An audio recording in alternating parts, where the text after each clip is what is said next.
presença e gostaria de agradecer também a participação mais do que especial da Bia Bispo, que é atualmente, né, a tradutora de Sua Santidade Dalai Lama e que está aqui nos prestigiando com a sua presença e com seus conhecimentos, né, em terminologia budista e que vai compartilhá-los conosco hoje.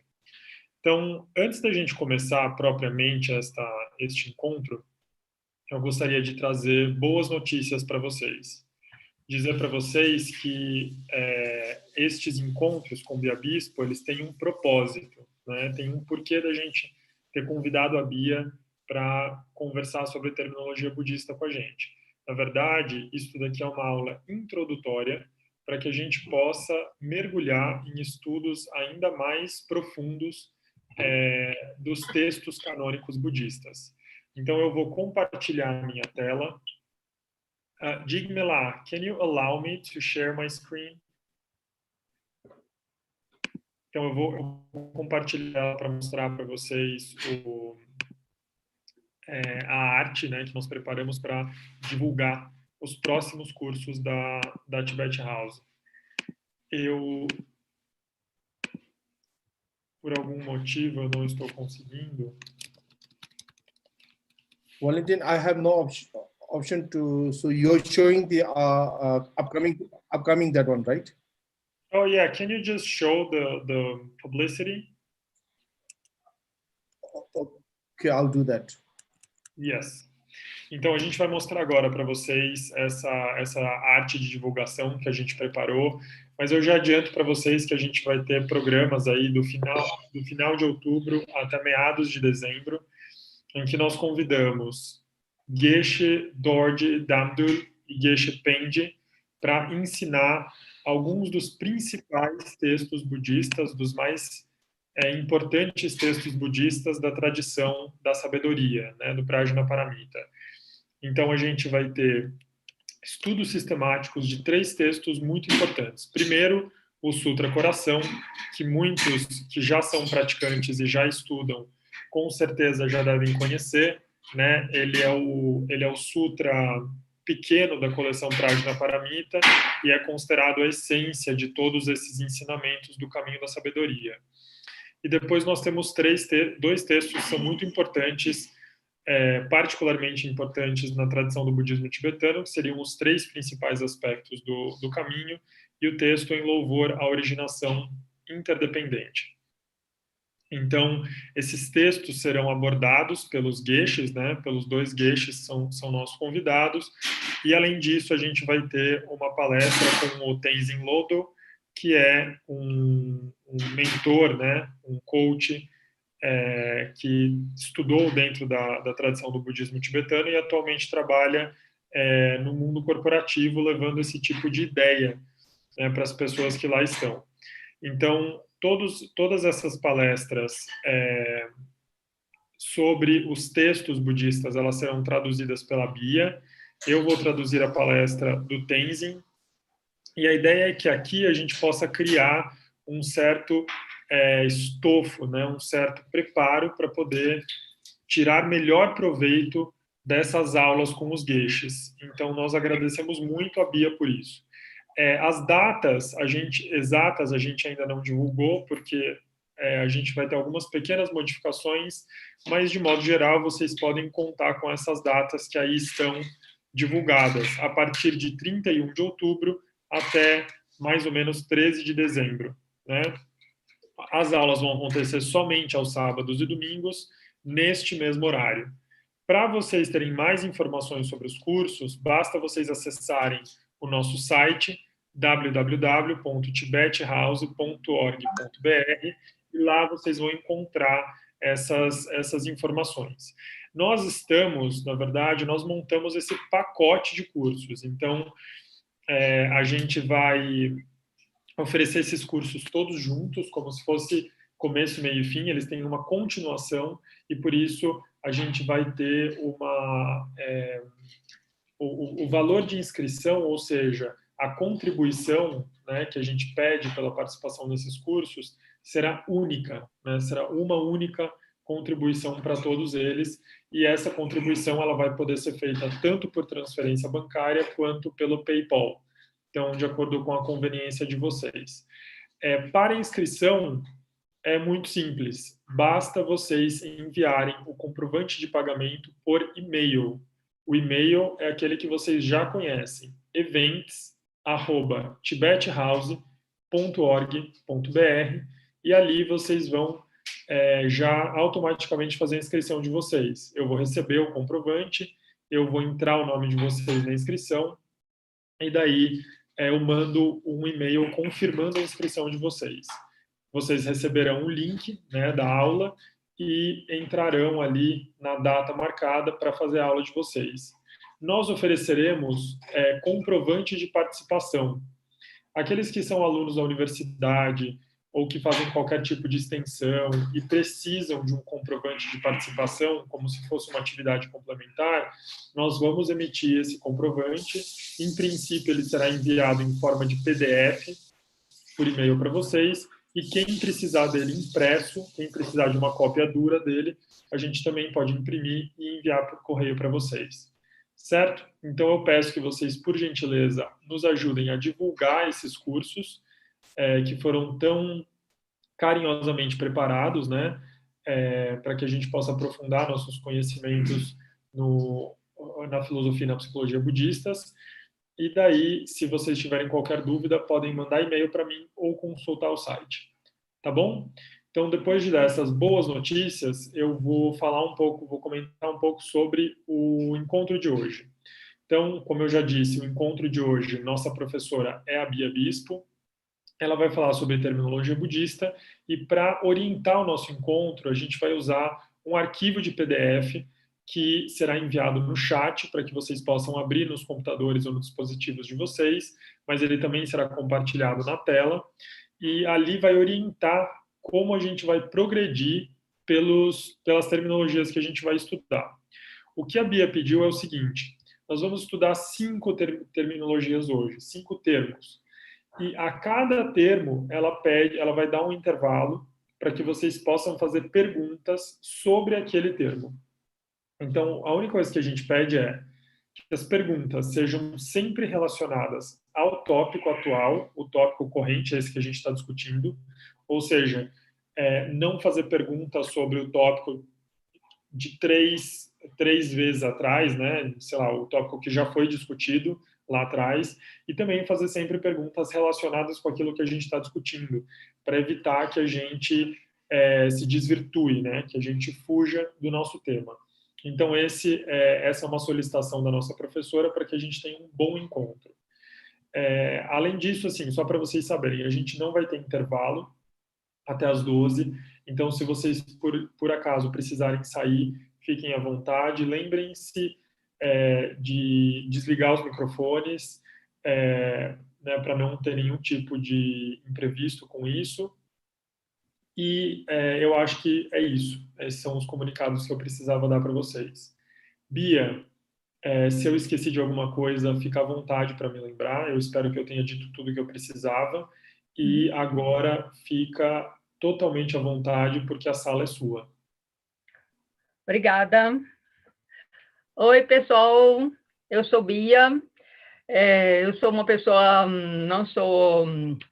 eu sou, como se diz, não convencional, tipo aquelas pessoas rígidas. Eu sou uma amiga. Não sou uma professora, sou estudante, estou aprendendo com vocês e tudo mais. Então, quero que vocês se sintam à vontade. Esse é o meu jeito de ser, meia criança dentro e mentalmente também. Então, quem já fez cursos comigo sabe como é que eu sou, mas eu sou muito direta também. Talvez muitas pessoas não gostam muito desse estilo meu, que eu sou muito direta, mas eu aprendi muito com os mestres tibetanos, principalmente com o Dalai Lama. Então, primeiramente, eu gostaria de... Valentino, muito obrigada, você falou tudo, tá? Não esqueceu de nada. E se esqueceu também, não tem problema. Tudo é impermanente. Vamos começar logo daqui. Então, gente, eu agradeço muito. Primeiramente, quero falar que eu vivo no exterior há quase 40 anos. Então, peço perdão pelo meu português.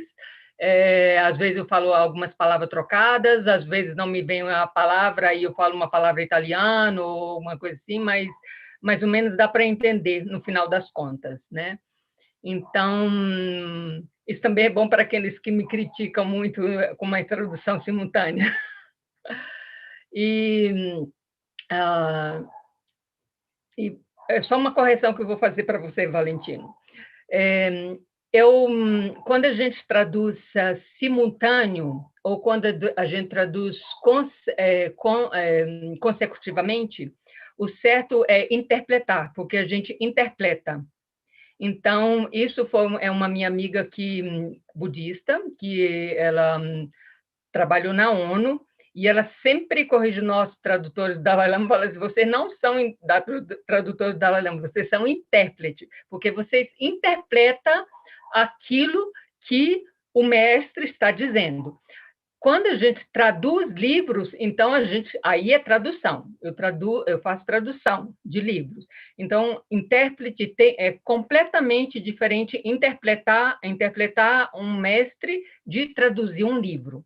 Então, a gente nunca traduz um mestre, a gente interpreta um mestre.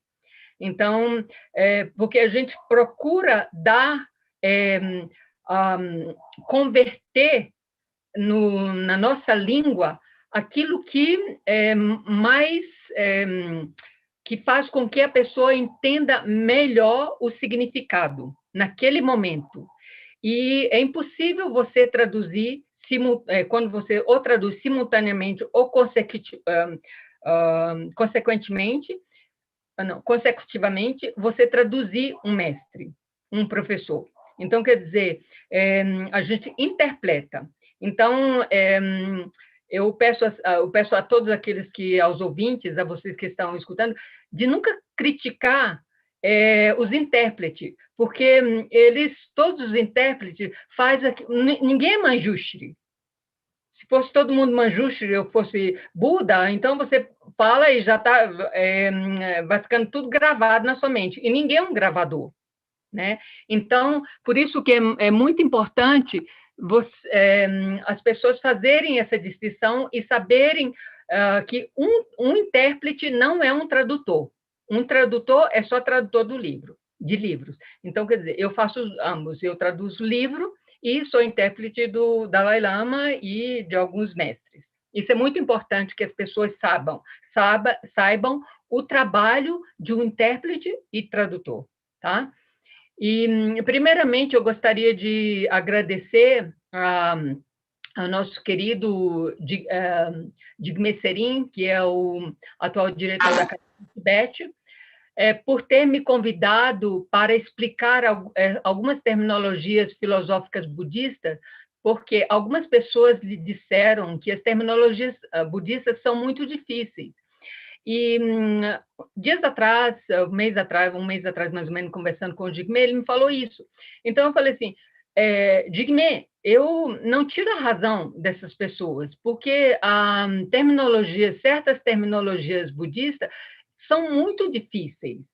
E quando a gente não tem uma compreensão básica dessas terminologias, então, os ensinamentos se tornam muito difíceis de acessar. Eu falo por minha própria experiência, quando eu comecei a estudar budismo, quer dizer, o meu primeiro ensinamento que eu tive no budismo foi com o Dalai Lama 30 anos atrás, na Itália, e quando ele falou sobre um texto muito importante, chama Os Três Níveis da Meditação. Quer dizer, para a gente que medita, alô? Para a gente que medita, eu pensei que era meditação, simplesmente meditação. Quando assisti ensinamentos, era tudo sobre vaziedade, emptiness, vaziedade. Eu saí dali pensando que tinha entendido tudo, que tudo era vazio, que não existe nada, Então, tudo era vazio. Aí, depois que eu comecei a estudar a filosofia a fundo, aí eu entendi realmente o que significa essa vaziedade, né? Então, além do mais, a filosofia budista, principalmente a filosofia que segue a tradição de Nalanda, que é o budismo tibetano. O budismo tibetano é chamado budismo tibetano, é o mesmo ensinamento de Buda. Todos os ensinamentos de Buda budismo, são todos ensinamentos que o Buda nos deixou. Mas o budismo tibetano, como o Dalai Lama sempre diz, por que chama budismo tibetano? Porque foi deixado, o budismo tibetano é aquele que manteve a tradição de Nalanda, que é o estudo da lógica, principalmente da lógica, do raciocínio lógico. Então, por isso que é chamado budismo tibetano. Mas isso não quer dizer que o budismo tibetano, ou o budismo de outros países, ou o budismo do veículo menor, ou veículo maior é melhor ou menor. Todos eles são importantes. Então, quer dizer, budismo tibetano, quando vocês falaram do budismo tibetano, é porque aquele budismo manteve a tradição de Nalanda. Aliás, atualmente o Dalai Lama nem usa mais essa terminologia budismo tibetano, ele usa budismo da tradição de Nalanda. Então, justo para evitar um pouco, o que é o budismo tibetano? Então, além das terminologias que algumas terminologias são difíceis, então é uma filosofia que tem vários níveis de entendimento. Tem o nível externo, o nível interno e o nível secreto. E, além do mais, as terminologias também têm várias interpretações diferentes em cada escola. Por exemplo, seja entre as escolas da tradição de Nalanda, somente escola Caminho do Meio Prasangika, Caminho do Meio Esotântrica e a Dvaibhashika, entre elas também tem diferenças, o mesmo nome tem diferenças das terminologias. Então, é muito importante a gente saber, quando a gente usar certas terminologias, por exemplo, a vaziedade na escola Prasangika significa uma coisa, ou consequencialista. Eu traduzo sempre escola, caminho do meio, consequencialista, que é a escola Prasangika. E já na Vaibhashikas e somente nas proponentes do Sutra, que é o Saltantra, eles têm já uma ligeiramente diferente como eles veem a vaziedade. Tá? Então, é muito importante a gente saber isso e saber de qual escola está se falando quando se fala de certas terminologias. Então, às vezes, ok. Agora, uma outra coisa que eu gostaria de dizer, que gostaria de deixar claro aqui, que a minha exposição não é uma crítica a ninguém, tá? Não é uma crítica a ninguém. A minha exposição dessas terminologias é baseada nos meus estudos da língua tibetana e em pesquisas que eu já fiz há mais de 10 anos para encontrar a palavra mais cercana à terminologia da filosofia budista clássica, sem distorcer o seu significado na língua portuguesa.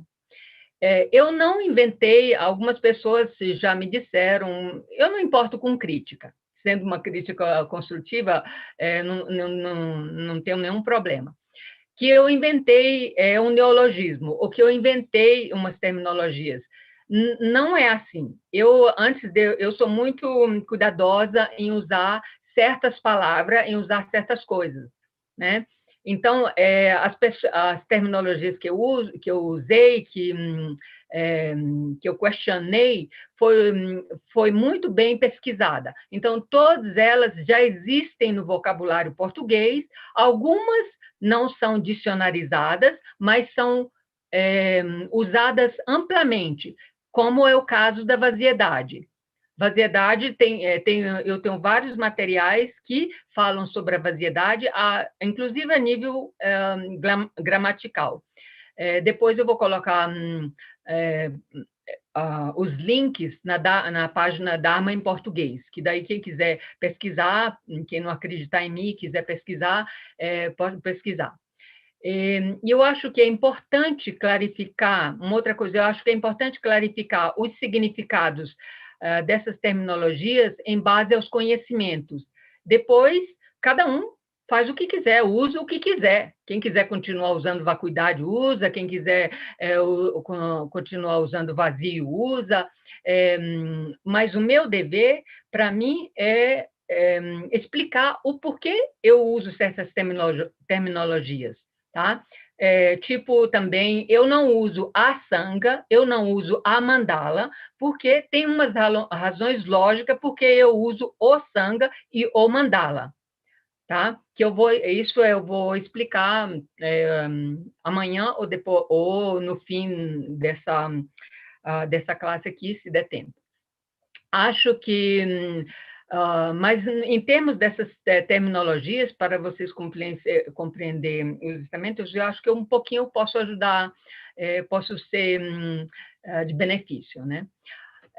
O que iremos discutir nesses dias será sobre certas terminologias que são cruciais para entender o ensinamento do Dharma no budismo clássico indiano, baseado nos textos dos mestres da Universidade Nalanda, no qual o budismo espalhado no Tibete faz referimento, que é os textos que a sua santidade, principalmente a escola Gelupa, usa, principalmente.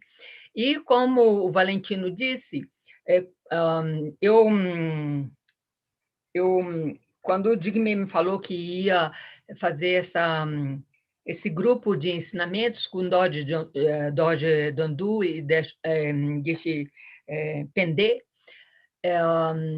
a primeira coisa que eu pensei foi justamente porque esses termos, o que vai falar Sherab Nimpo, que é o Sutra do Coração, originação interdependente e louvor, originação interdependente, os três aspectos principais do caminho, do caminho, esses são, se a pessoa não tem uma compreensão básica dessas terminologias básicas, vaziedade, impermanência e interdependência, e a falta de uma ausência de um eu inerente da pessoa, do indivíduo e dos fenômenos,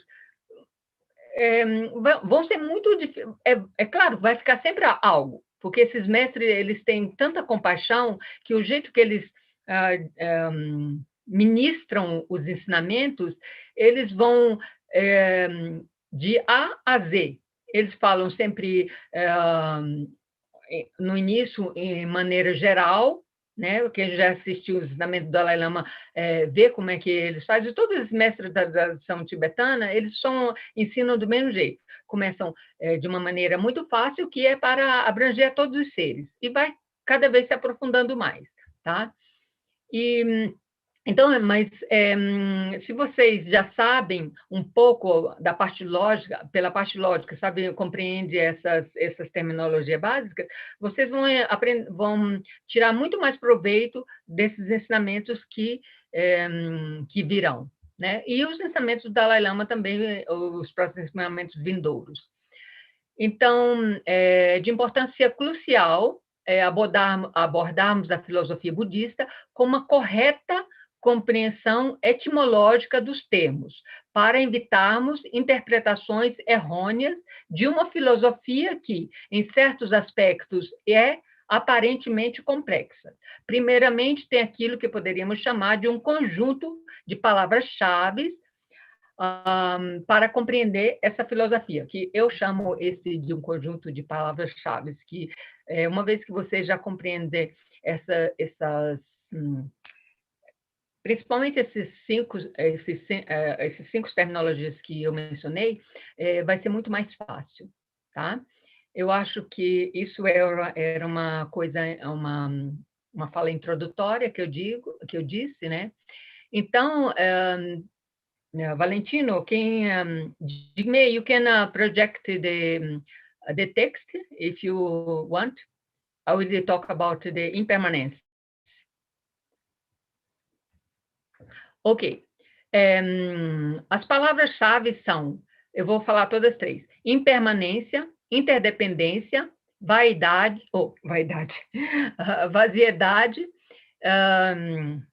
ausência de uma entidade intrínseca dos fenômenos, do indivíduo, e ausência de entidade intrínseca dos fenômenos. Depois eu vou explicar uma por uma. Então, ok, pode deixar aí, não, pode deixar aí. Duas palavras cruciais para compreender a vaziedade é a impermanência e a interdependência, tá? Eu só coloquei aí para vocês a definição, ok? Em tibetano é mitakpa. Takpa significa permanente. Mi é a negação, não permanente. A em sânscrito também significa em sânscrito e Pali, que são muito cercanas, significa negação também. Só A. E na tibetano é mi, tá? Então, para a gente, é impermanência. Tem gente que traduz também como transiente, não sei se existe essa palavra em português, mas eu acho que existe. Coisas que não permanecem. Então, e tudo na vida, por que é importante? Porque tudo na vida, se nós pensarmos bem, é impermanente. Tudo não permanece, não dura eternamente, tá? Seja o nosso corpo, porque desde quando nós nascemos, nós não permanecemos bebê o tempo todo. Então, qualquer coisa que existe nesse mundo tem o surgimento, tem a permanência e tem a destruição. Então, isso quer dizer impermanência. Fenômenos que são afetados e apoiados por causas e circunstâncias. E, consequentemente, mudam de momento a momento. Tá? Então, de uma causa, então, ela surge de uma causa, depois tem a permanência, depois tem as circunstâncias que levam ao desaparecimento ou como se diz, a deterioração, tá? Por exemplo, a morte, por exemplo, teve uma causa que nós nascemos e depois, quando nós morremos, tem uma circunstância que nos faz morrer. Então, tudo que você pensar que exista no universo é impermanente. Tá? Isso é muito importante. Então, tem mais uma definição que chama fenômenos que são afetados e apoiados por causas e circunstâncias e, consequentemente, mudam de momento para momento e que produzem efeito. É claro, porque se uma coisa é permanente, uma coisa que caracteriza a impermanência é a produção de efeito. Porque se uma coisa é permanente, ela não produz efeito, ela é estática. Ela permanece, tá? Igual como ela surgiu. Então, se existisse a permanência, o takpa, né? Mas isso não acontece, né? Então, por isso, essa impermanência, ela forma uma corrente de continuidade, né? Que tem começo, meio e fim, tá? Essa é muito fácil de entender, a impermanência. Eu acho que não tem perguntas. Será que tem perguntas? Eu acho que não. Tem, Valentino? Alguém gostaria de fazer perguntas? No chat, por enquanto, não tem nenhuma pergunta, Bia. Ok. Eu acho que as pessoas podem se sentir super à vontade para ligar microfones nesses momentos. A Bia acabou de anunciar que ela é uma amiga nossa aqui, então não precisa ficar com essa formalidade, né? Ficar à vontade para fazer as perguntas. Bia, apareceu uma pergunta aqui do Wanderson. Ele pergunta assim: existiria algo permanente? Eu volto a pergunta para ele. Existiria algo permanente?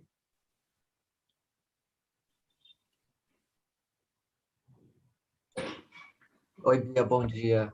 Oi, Wanderson, tudo bem? Bom dia. Tudo. Aí, segundo você, tem algo permanente? Então, no sentido assim, até os conhecimentos do Dharma, o próprio estado de Buda seria, de alguma maneira, a gente poderia entender como impermanente também?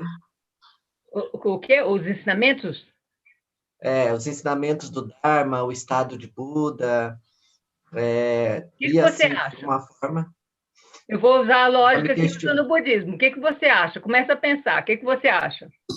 Sim, eu já pensei muito sobre isso, e assim, é, quando a gente fala dessa natureza não criada, né, aí eu fico na dúvida se é assim, porque não sei como o budismo interpreta o fim do universo, por exemplo. Então, assim, mesmo que o universo acabe, eu acredito que a gente não se acaba com o universo, né? É o Uhum. universo material, manifesto. Então, eu fico pensando assim, que essa natureza de Buda e esses ensinamentos, eles perpetuam. E aí, Uhum. para mim, não seria impermanente. Eu penso assim, não seria impermanente. Não seria impermanente. Mas, é, é claro, não seria impermanente, por quê? Porque nós somos um. Vou fazer uma pergunta. Você falou, mesmo que o universo acabe, nós não acabaríamos com o universo, juntamente com o universo, certo? Então, segundo você, nós e o universo somos um todo ou não? Até onde entendo, somos separados, Então, é né? claro que nós somos separados, nós não fazemos parte do Aham, universo, porque se aham, eu fosse você, se eu fosse parte aham, do universo, eu seria um todo como você. Nós seríamos aham. pregados. Então, quer dizer, agora, respondendo a sua pergunta, porque a gente não tem muito tempo para debater, então, sobre a natureza búdica, se diz que tem, isto, né, os mestres, então, como eu estudei, tem dois aspectos a natureza búdica. Tem um aspecto que é impermanente e tem um aspecto que é permanente. Tá? O aspecto que é impermanente, por exemplo, nós estamos agora em um corpo contaminado, certo? Porque senão a gente nós não seríamos imbuídos de sofrimento, né? Mas aí entra o Dharma que você falou. Mas com os ensinamentos de Buda, a gente pode mudar. Então, essa mudança nos leva ao estado búdico. Então, tem o aspecto que agora nós não somos Buda.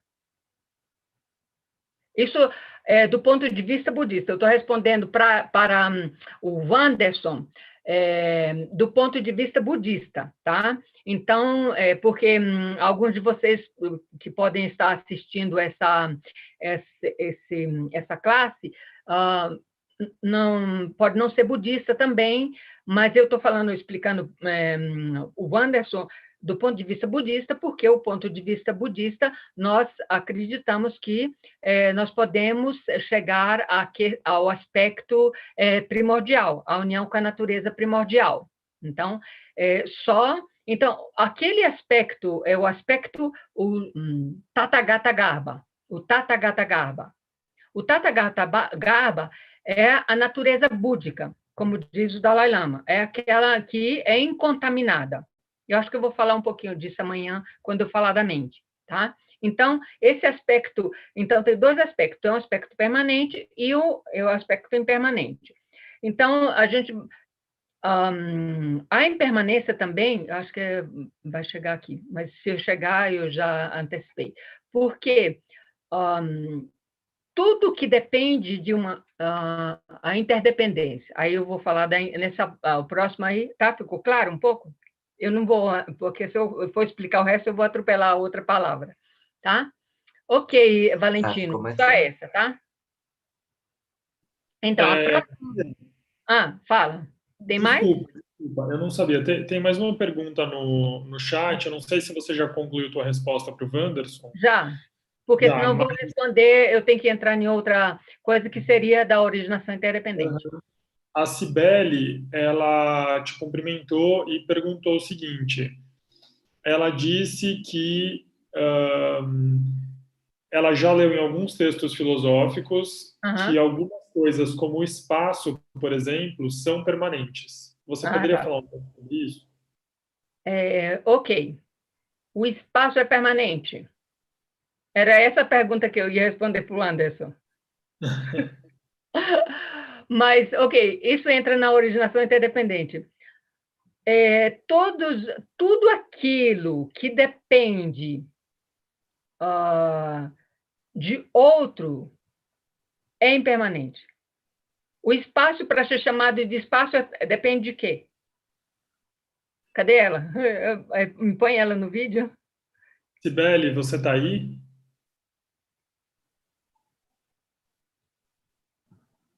Oi, Bia, obrigada. Oi, tudo bem? Tudo bem.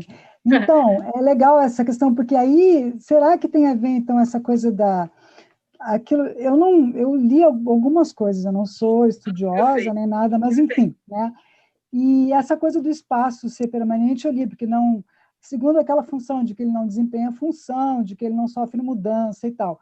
Então, talvez nessa perspectiva pudesse se pensar nele como permanente, mas tem também aquela coisa, né, daquilo que é dependente de alguma outra coisa para ser referido. Então, Uhum, nesse sentido, uhum.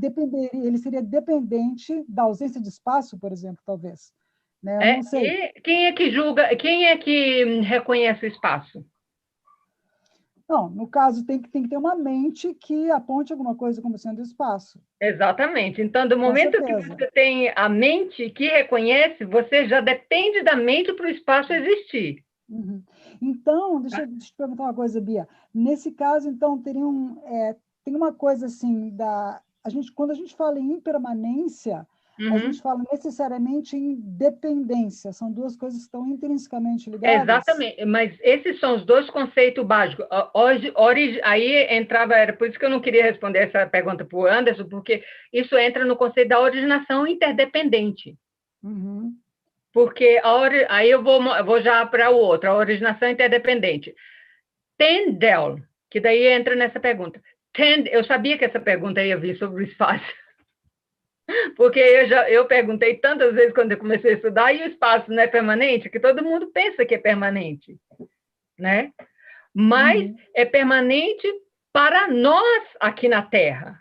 Uhum.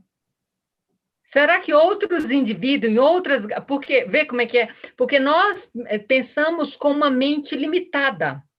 Uhum. Nós só pensamos no nosso mundo, nós não pensamos em outras esferas, ou, o estado búdico, por exemplo. O estado búdico Uhum. não tem dualidade. Uhum. Então, por causa da nossa mente, que nós temos dualidade, nós pensamos no espaço. Mas o Uhum. espaço, se não for, o espaço não tem os 5 elementos? Uhum. Ele é um dos 5 elementos, quer dizer, tem esse espaço que é um dos 5 elementos, né? Mas dentro do espaço também tem os 5 elementos, Uhum. Sim, né? Então, sim. se já tem os 5 elementos que formam o espaço, e tem os átomos, Uhum. e tem as partículas. Uhum.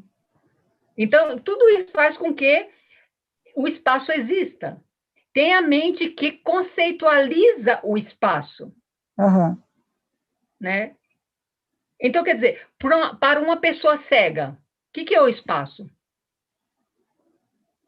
Na verdade, o espaço, em princípio, ele é só um conceito, né? Porque ele não é algo visível, ele não é tátil, não se sente o gosto do espaço, ele é um mero conceito.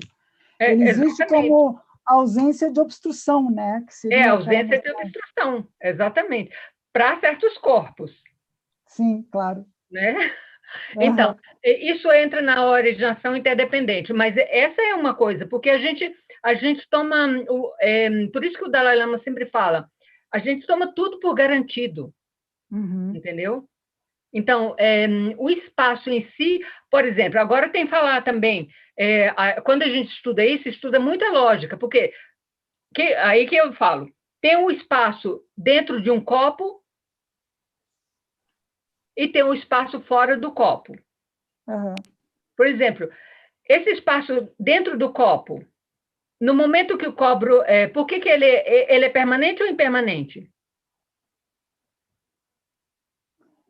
Aí, nesse sentido, ele é dependente ou ele é independente, né? Porque aí é que está essa coisa.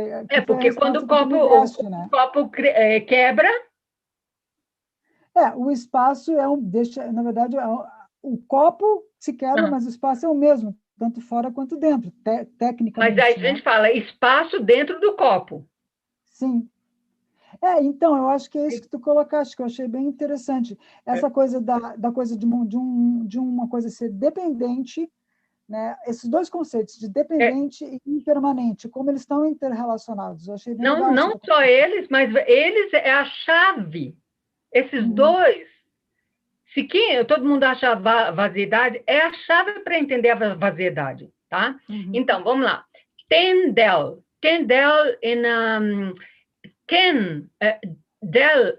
tel, é pronunciado tel, é conexão em budismo. Ten é suporte. É aquilo que dá o suporte para uma outra criação. E, consequentemente, pode mostrar, Jigme não, Valentino, quem é que está mostrando, né?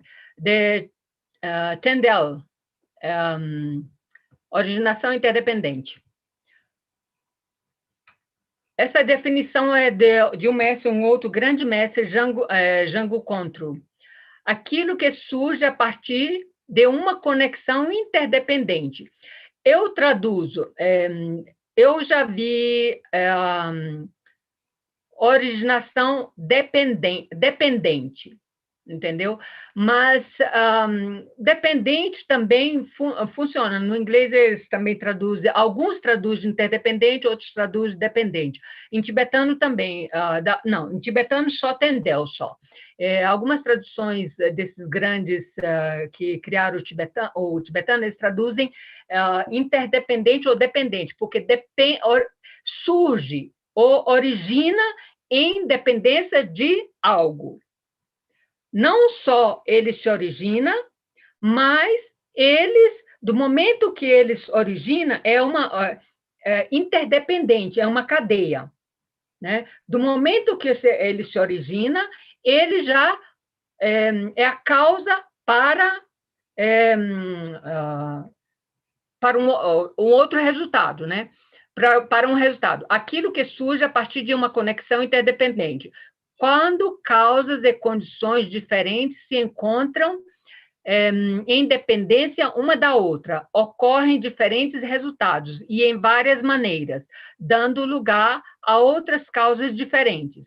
Dessa forma, aquilo anterior torna-se o suporte, torna-se o ten para o próximo surgimento, tá? Eles também chamam Junwa em tibetano é surgir. Surge em dependência de, formando assim novos resultados, que, por sua vez, transformam-se em causas e assim infinitivamente, né? Entendeu? Então, originação interdependente. Então, aí vê as duas correlações entre impermanência, do momento que ela é impermanente, ela tem uma originação interdependente. Ou seja, porque ela tem uma originação interdependente, ela é impermanente, ela não permanece por muito tempo. Então, ela dá origem a outros resultados, e outros resultados dão origem a causas, e assim por diante. Então, quer dizer, por isso que é muito importante compreender esses dois conceitos, principalmente, o pessoal fala assim, em que eu vou meditar? Gente, tem tanta coisa para meditar 24 horas por dia. em todas as situações que, para a gente assimilar completamente essa originação interdependente, essa impermanência, que a gente não precisa estar sentado em um lugar para meditar. Entendeu? Toda situação que você vê, por exemplo, se você vê um beggar, como é que é? Um pedinte, como é que a gente fala? Um pedinte? Na rua. Você fala assim, qual que foi a origem a causa, a origem que faz com que essa pessoa seja assim? Quando nasce um bebê, você começa a ver, no momento que o bebê nasce, ele já está morrendo. Ele já está caminhando para a morte. No momento que uma coisa nasce, ele já está caminhando para a morte. Já está caminhando para a destruição. No momento que você começa a trabalhar, você já está caminhando para terminar esse trabalho. Entendeu? Então, quer dizer, é tudo impermanente. Então, é tudo essa origem interdependência. A interdependência, eu sempre falo, se todo mundo, todas as pessoas compreendesse a interdependência, não precisaria nem seguir uma religião. Porque nós todos dependemos, é uma originação interdependente. Por exemplo, eu, para estar falando aqui com vocês, quantas pessoas trabalharam nessas tecnologias até chegar aqui? Para você estar sentado nas suas casas confortável, quantas pessoas trabalharam para vocês chegarem até aí? Então, tudo é uma originação interdependente. Entendeu? Eu dependo dos outros, os outros dependem de mim. Por isso que o Dalai Lama sempre fala, a gente pensa, por isso que agora, isso tudo é importante para compreender a vaziedade. Tá legal? Depois não dá mais para aprofundir, que eu estou vendo que já são 7h22 já. Ainda tem muito para falar sobre a vaziedade. Tá? Tem alguma pergunta sobre isso aí, a originação interdependente? Eu acho que não, né? Que está bem claro, né? Tá? Valentino, está bem claro, né? Tudo certo. Até agora não veio nenhuma pergunta no chat. Tá. A Elis pediu para compartilhar de novo o PDF, já compartilhei. Uhum. No finalzinho do seu comentário anterior, Tenzin falou assim, aproveito também para incluir a vaziedade como permanente. Acho que você pode comentar isso depois. Vou comentar agora que eu vou falar sobre a vaziedade. Perfeito. Uhum. Não. Como é que foi a pergunta? Não foi uma pergunta, foi um comentário. Ele disse assim, aproveito também para incluir a vaziedade como permanente. Ok. Vamos ver. Tem 7 tipos de vaziedade. Ok, agora vamos lá, a famosa vaziedade. Ok. Primeiro eu vou explicar por que eu uso a palavra vaziedade, tá? Porque muitas pessoas falaram que eu criei essa palavra, mas não é verdade. Eu não criei nenhuma palavra, que eu não sou nenhum professor nenhum filósofo para criar a palavra. Então, em tibetano, significa tompani. Tompani, vaziedade. Sânscrito, shunyata. Inglês, emptiness. Agora, em tibetano, depois eu leio a definição. Em tibetano, shunya. Shunya, tompa, empty, significa vazio. Vazio. Tá? Tá, eu já... tá shunyata, tompani, emptiness. Tarniness, em português seria o dade, seria o nosso famoso dade, tá? É acrescida a adjetivos para formar substantivos que apresentam a ideia de estado, situação, qualidade ou condição. É um substantivo. O dade forma o substantivo, tá? No contexto filosófico budista indiano clássico, essa partícula, o dad, o tá, o ni, o nesse, o dad, é aquilo que muda todo o sentido da palavra, da simples palavra vazio, tá?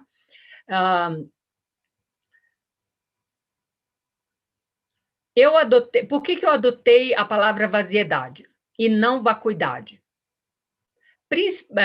Tem, como eu mencionei antes, tem esses 2 links para quem quiser, tiver curiosidade e ver que eu não estou falando mentira, pode olhar lá no Dharma em português e ver todos esses dois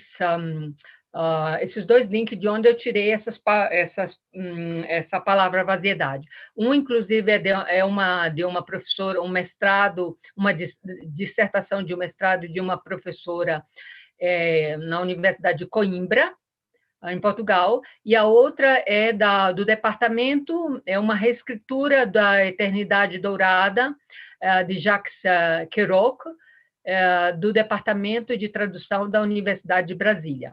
E ela fala justamente em várias palavras que nas escrituras antigas usa, tipo, inclui vaziedade, que seriam mais, que inclui esse nes, que, inclusive, as escrituras antigas usam, e que no português ainda não tinha, e ela colocou vaziedade, ela usou vaziedade. Tá? Então, por que eu escolhi vaziedade? Por quê? É a palavra que forma o adjetivo, o substantivo de vazio, tá? Vaziedade, e traduz profundamente o significado encontrado nos tratados budismo clássico indiano, e por ser mais próximo à tradução literal do idioma sânscrito, tibetano e até mesmo do inglês. Tá? Ademais, vacuidade deriva de vácuo. Vácuo, se você procurar no dicionário em tibetano, vácuo é tompa, tompa sozinho. Tompa significa vazio, tá? Então, vacuidade não é substantivo de vazio. Vacuidade é substantivo de vácuo, tá? E a outra coisa que eu queria falar, antes eu mencionei vaidade. Porque eu sou uma pessoa que, para isso, eu procurei muitas palavras sobre as etimologias das palavras. Então, etimologicamente, vaidade seria a palavra justa, se não tivesse um significado pejorativo para a gente nas línguas latinas, quando a gente usa hoje. É exatamente aquilo que encaixa vazio de substância. Né? Vaidade. Mas eu encontrei vaziedade, eu sou contente. Muita gente pode perguntar, mas então, quando eu falo vaidade nesse contexto, significa falta de existência inerente. As pessoas no início podem achar difícil, entendeu?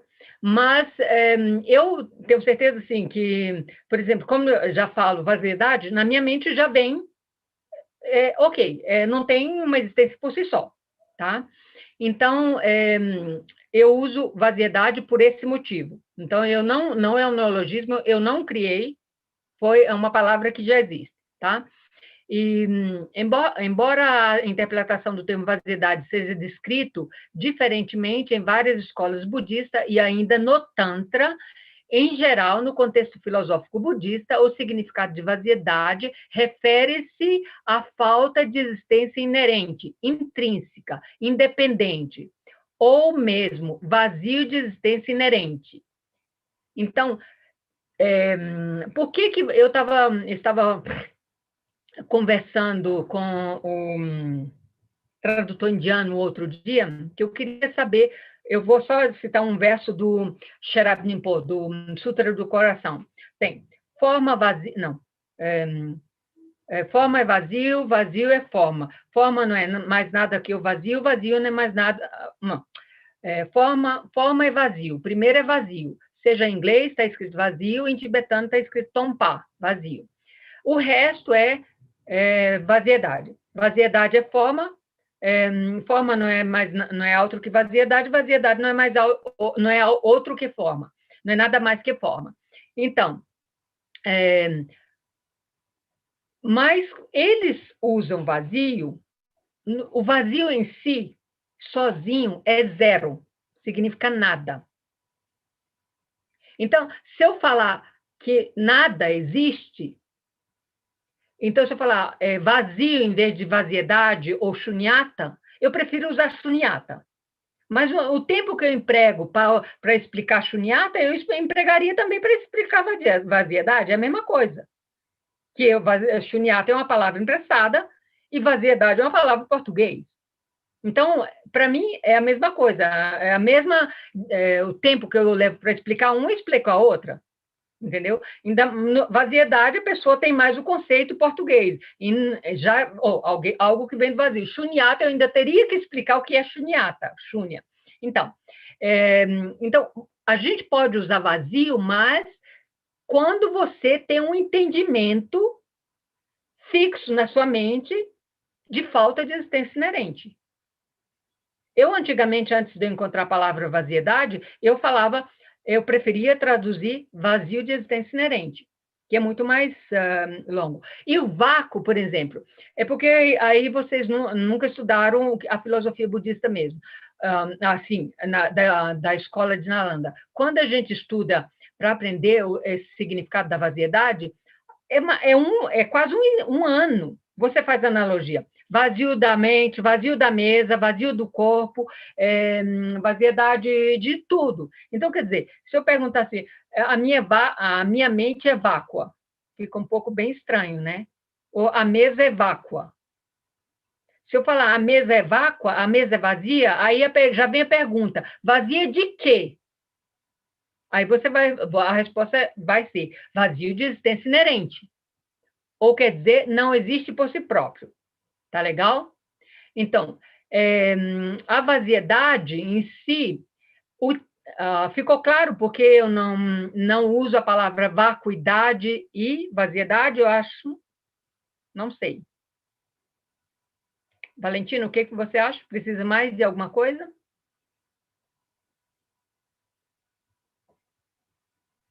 Alô?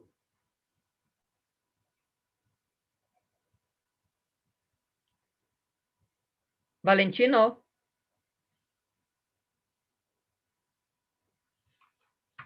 Yeah, you can continue. Tá bom. Ok. Então, a explicação, agora eu vou explicar. O termo vazio, também, porque o termo vazio não é adato, porque eu já expliquei, porque o termo vazio, se você usar só, a mesa é vazia em si, então a pessoa não vai entender, vai pensar que a mesa não existe completamente. Entendeu? Por isso que a gente usa, se você usar a palavra vazio, tem que falar vazio de existência inerente. Também. Por isso que o vazio em si, a vaziedade, não é que significa que nada existe. É como se fosse um vazio que é cheio. Né? O cheio, nesse sentido, significaria a convencionalidade. As coisas, vazio de existência inerente, mas elas existem convencionalmente. Justo porque existe convencionalmente, é que elas são vazias de existência inerente. É como se diz, se a forma é vazia, a forma é vaziedade, a vaziedade é forma. Por quê? Sem a forma, você não poderia falar da vaziedade. E vice-versa. Tá legal? A outra palavra que eu já vi usar em português era insubstancial, para vaziedade. Insubstancial também não é adequado, por quê? Insubstancial significa que não tem substância. Se eu falar que algo é insubstancial, aí eu já estou negando a convencionalidade ou a relatividade das coisas. Então, se como as coisas existem convencionalmente, então eu falar que as coisas que as coisas são insubstancial também não é adequado, tá? Vaziedade não refere a nenhum tipo de nada em absoluto. Não quer dizer que nada não existe. que as coisas não existem, não quer dizer que as coisas não existem completamente, tá? A vaziedade denota a natureza última da realidade. Outra palavra que eles usam muito é a realidade. Seja em inglês, sejam realidade, que a gente, não é a realidade que nós entendemos como ordinariamente, que nós falamos das coisas, é uma realidade, tá? Essa realidade é justo aquilo que é negado, a verdade última. Então, eu pessoalmente, eu não gosto dessa palavra realidade. Eu sempre uso, assim, a natureza última, a maneira última de existir dos fenômenos, tá? Então, a vaziedade significa a ausência total da existência inerente, ausência total de existência inerente. Essa existência... Ok. Basta...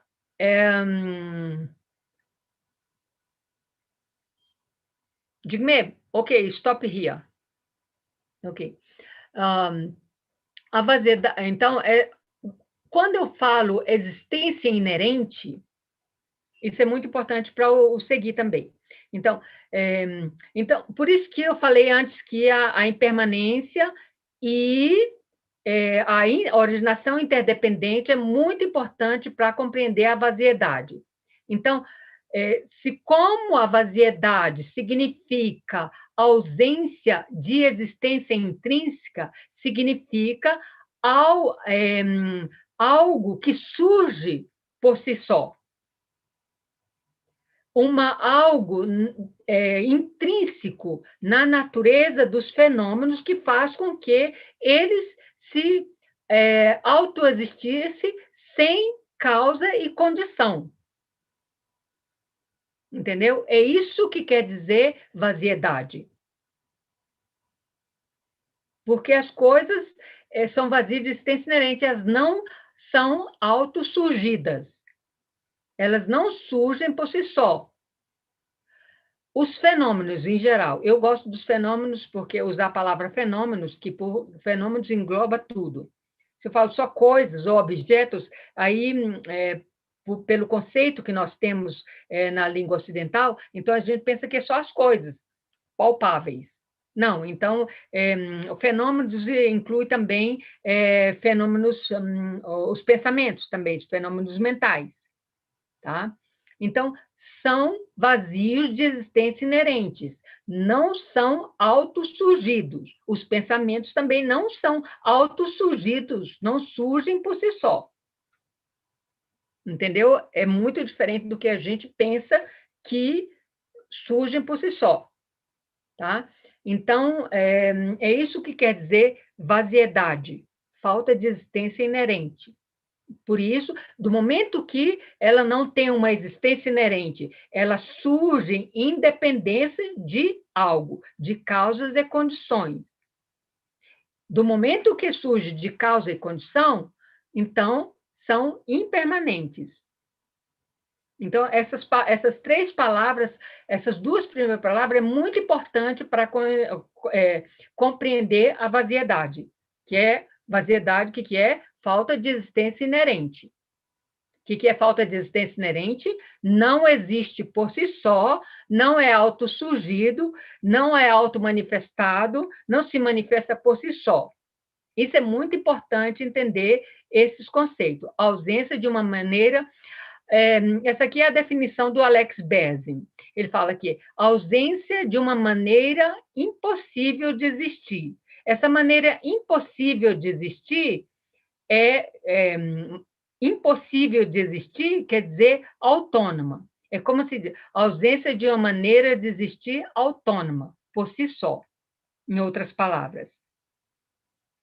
Isso que quer dizer, impossível de existir, quer dizer existir autonomamente, tá? Que ali está... Espera um pouquinho aqui. Aí, o que ele fala? De fato, essa maneira impossível de existir nunca existiu de forma alguma.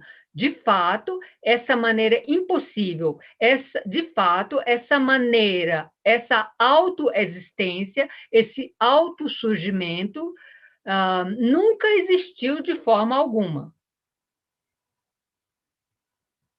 Ficou claro o que é a definição de Alec Berzin? Tem alguma pergunta? Parece complicado, mas depois vai... Isso, eu levei... eu só fui compreender um pouco. Eu, em 2006, quando eu tive o primeiro encontro com o Dalai Lama, eu falei... Eu abandonei essa coisa de estudar vaziedade, porque não me entrava na cachola, não entrava na cabeça.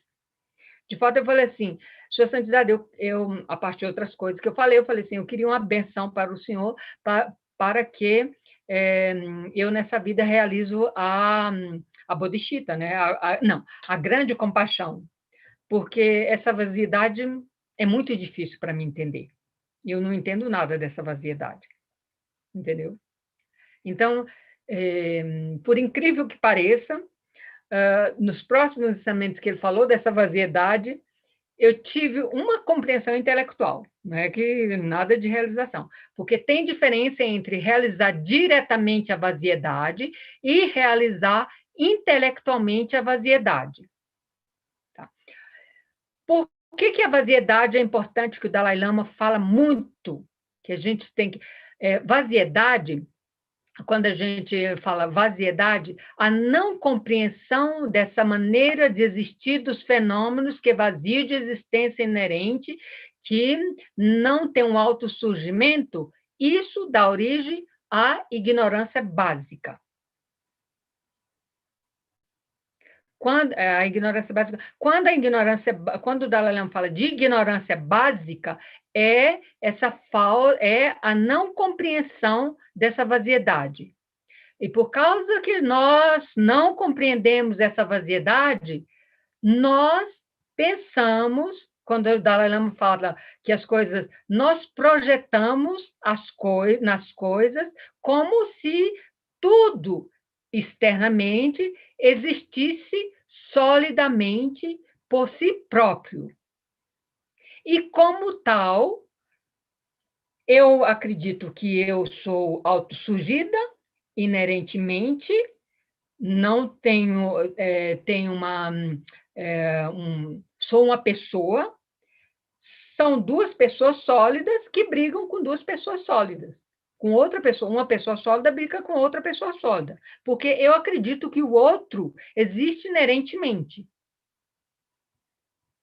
Quando a pessoa realiza a vaziedade dos fenômenos, porque nós também somos fenômenos, quando a pessoa realiza a vaziedade dos fenômenos, quando surgir uma possibilidade de brigar, discutir, ela não vai mais, quando ela realiza diretamente, ela não vai, porque discutir com quem?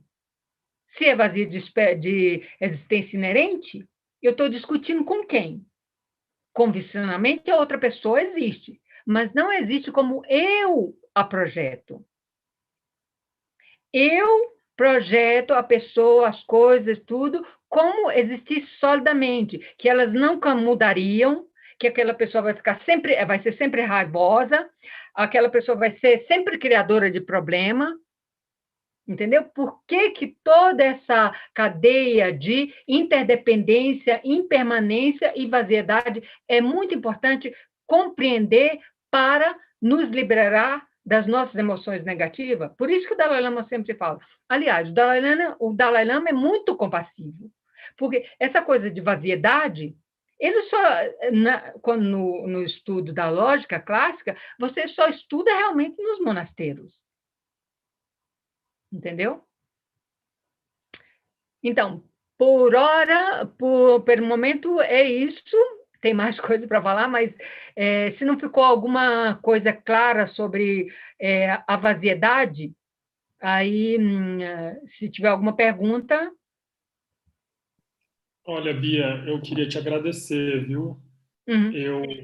Quando eu te ouvi usar a vaziedade, eu fiquei muito confuso, porque nos meus estudos eu nunca tinha ouvido essa abordagem, né?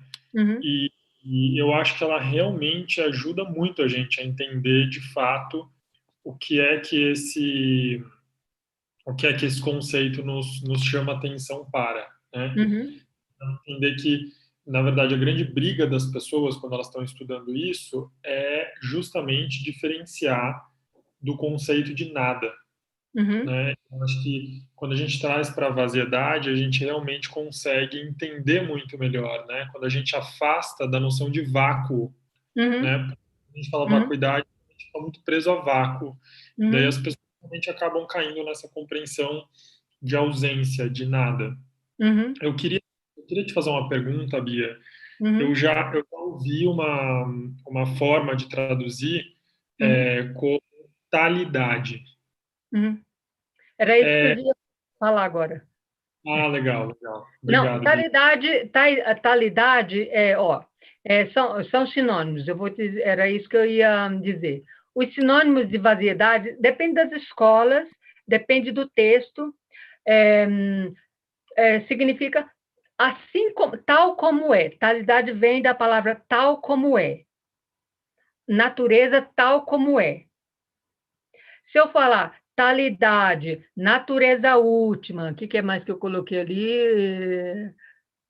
Porque no inglês eles usam satness ou thatness, voidness. Esses são os três mais usados para a vacuidade. Talidade não é. Talidade é dekonani. Dekonani significa essência última, que é a vaziedade. Por exemplo, no Gelupa eles usam mais vaziedade, no Gelupa. Na escola Nigmapa, eles usam mais Deconanin, que é a talidade. Mas em alguns textos Gelupa também você vai, por exemplo, nesse último que nós traduzimos, falou também de talidade. Alguns desses tradutores usam talidade. Mas talidade, cadê os sinônimos? Cadê? Espera aí um pouquinho. Antes dessa. Ok. Talidade, realidade última dos fenômenos, aí, de novo, é muito importante, porque eu incluí realidade, inclusive eu tinha colocado realidade, porque nós temos ocidentais, aí eu falo, essa é a realidade. Então, a realidade nossa, que nós entendemos no Ocidente, é como a existência, é a realidade das coisas. Então, mas a realidade, quando a gente fala aqui no budismo, nós temos que entender muito bem que não é essa realidade ordinária. Quando eu falo a realidade última dos fenômenos, é sempre relacionada à vaziedade. Quando eu falo visão correta também é a maneira correta de entender a existência dos fenômenos. É relacionada à vaziedade também, entendeu? Então, vaziedade e talidade, na verdade, correspondem ao mesmo conceito, A mesmo conceito. mas quando a gente encontra essas terminologias em tibetano, Uhum. elas vêm com palavras diferentes. E Bem daí, diferente. depende da tradição, usa mais uma ou outra.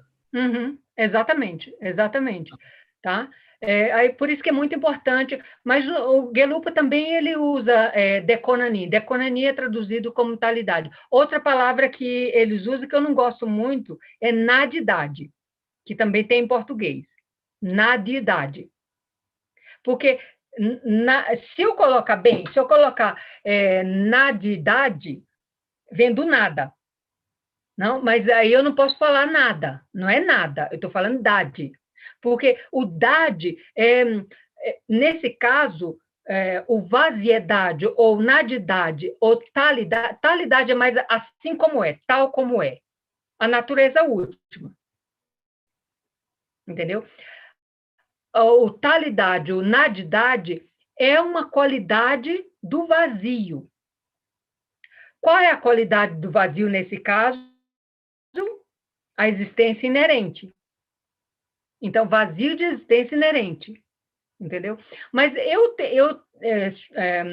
Valentino e vocês todos que estão me ouvindo, assim, eu tenho certeza que, assim, não tenho certeza porque eu não sou Buda, né? Mas 99%, assim, é uma questão de hábito. Porque eu tenho certeza que quando usaram a primeira vez, quando traduziram os primeiros textos em inglês, traduziram emptiness, também todo mundo ficava sabendo o que é emptiness.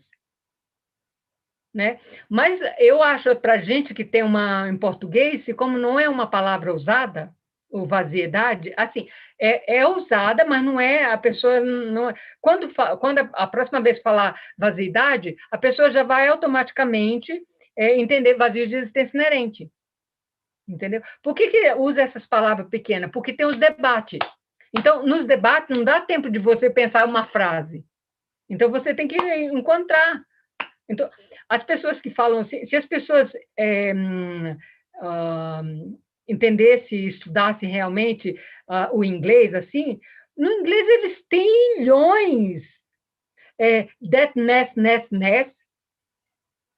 Você vai procurar em dicionário, não tem. Selflessness, para explicar a falta absoluta de existência inerente. Você vai procurar no inglês, não tem, no dicionário não tem. Então, quer dizer, uma palavrinha que eu falei, vaziedade, não é nada em comparação com aquilo que tem em inglês, entendeu? E para a gente vai ser muito mais fácil, porque quando a gente escutar, você já não... quando a pessoa entende realmente o significado, quando forem ler os textos budistas, assim, ao menos as minhas traduções, eu só uso isso. Então, você já vai entender, vaziedade, entendeu? Vaziedade. É falta de existência inerente. Então, se vocês assimilarem os dois, aí quando escutar vaziedade, você automaticamente vai vir na cabeça. Tá legal? Eu acho que a Carminha tem uma pergunta. Fala. Ok. Oi, bom dia, boa noite para você. Eu tenho assistido, tudo bem? Já assisti as 25 conferências de Sua Santidade Dalai Lama, interpretadas por você ao longo dessa pandemia. E talvez eu tenha essa dificuldade, como todo normal que todo mundo tem, de entender, de compreender, de assimilar a vaziedade. Porque é parece uma coisa complexa. Eu perguntaria uma coisa para você. Seria interessante se nós entendermos a vaziedade a partir do porquê nós precisamos entender a vaziedade? Por quê? Sua Santidade fala muito sobre as questões das emoções aflitivas, né? Esses nossos problemas mentais. E ele lembrou que o mestre Buda, quando ele ia dar um ensinamento, quando é um ensinamento muito complexo, alguns iam ouvir. Quando eram mais fáceis de entender, eram todo um coletivo, o Sangha, como diz você. Então, pergunto eu assim, se nós compreendêssemos o porquê de saber da vaziedade, o contrário, talvez, não sei, é só uma pergunta, hein? Não, tá, será tudo que bem. a gente conseguiria entender melhor a vaziedade? Eu consigo entender muito bem as aflições aflitivas. Né? Essa é a minha questão. Não, por isso que eu expliquei as duas primeiras palavras, impermanência e originação interdependência. Interdependente, quer dizer. Então, quando eu falo vaziedade, que é igual a vazio de existência inerente. Vazio de existência inerente quer dizer não é autossurgido, não é surgido por si só. Vale dizer, surge em consequência de algo. Então, do momento que qualquer coisa, o nosso pensamento, as nossas emoções aflitivas surgem em dependência de algo, elas não são autossurgidas. Então, elas são vazias de existência inerente. Então, elas são vaziedade. A natureza das nossas emoções, aí equivale a dizer, as naturezas das nossas emoções afetivas é vaziedade. A natureza das nossas emoções afetivas é vazia de existência inerente. Por que o Dalai Lama fala que nós devemos... Agora, já que nós falamos dela, eu tinha colocado essa palavra amanhã, mas eu vou falar já que a gente está falando. Então, quando o Dalai Lama fala realizar a sabedoria. A sabedoria é oposto da ignorância. A ignorância básica que nós estamos falando é a não realização da vaziedade. Porque você não realiza, você ignora, porque você ignora a maneira de existir dos fenômenos, você não tem a sabedoria. Entendeu? Porque você ignora a vaziedade, a maneira de existir dos fenômenos, você não tem a sabedoria. No momento em que você compreende a verdadeira maneira de existir dos fenômenos, ou compreende a vaziedade dos fenômenos, você tem a sabedoria que compreende, por isso que o Dalai Lama fala, a sabedoria que realiza a vaziedade. Isso vale dizer que você elimina a ignorância. Por ignorar a verdadeira maneira de existir os fenômenos aqui engloba tudo, pensamentos, emoções, fenômenos materiais, fenômenos abstratos.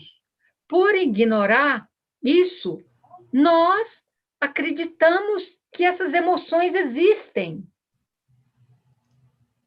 Nós apegamos, por isso que um dos terceiro elo é aferrar. Nós aferramos a essas emoções negativas. Entendeu? Então, nós aferramos porque nós ignoramos a maneira que elas existem.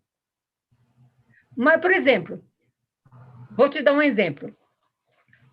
Esse é um exemplo que eu tenho certeza, até Valentino, com todo o conhecimento dele, ele já fez isso. Nós estamos trabalhando no computador. Aí o mouse pega e não vai. A gente fica com raiva, quase quebra o mouse. Né? Por quê? Porque uma ignorância... mas esse mouse não presta, vou comprar um outro. Por que uma ignorância maior do que essa? Porque eu ignoro que o mouse é impermanente, eu ignoro que o mouse não tem nenhuma mente. É só um mouse. É só um objeto. Que é independente, que pode falhar, que tem depende da eletricidade, depende de um monte de coisa. E a gente fica com raiva do mouse. Certo ou não? E assim, milhões de coisas na nossa vida cotidiana. A faxineira quebra um vaso na sua casa e você fica nervosa. Aí você diz, ela fica preocupada, quebrei um vaso. Aí você diz para ela assim, mas é só um vaso, tudo muda. Mas aí a gente tem que usar a inteligência discriminativa. Senão vai dar a oportunidade para ela quebrar outros vasos, outras coisas. Então, quer dizer, não precisa você ficar com raiva, você tem que saber, alertar, né? Mas você não vai bater na empregada, você não vai bater, não vai quebrar coisa na empregada, porque você depende da empregada para limpar a tua casa. É interdependência. Entendeu? Então, são muitas coisas que a gente tem que praticar para compreender. Então, quer dizer, o vaso existe. O vaso existe, por isso que ele quebrou. O vaso é impermanente. O vaso é vazio de existência inerente. Ele não existe por si só. Do momento que ele não existe por si só, ele é sujeito a quebrar. Mas quando o vaso quebra, alguém quebra o vaso, nós ficamos com raiva porque pensamos que aquele vaso é permanente, aquele vaso é autossurgido, deveria existir eternamente, que nunca se deterioraria nem nada.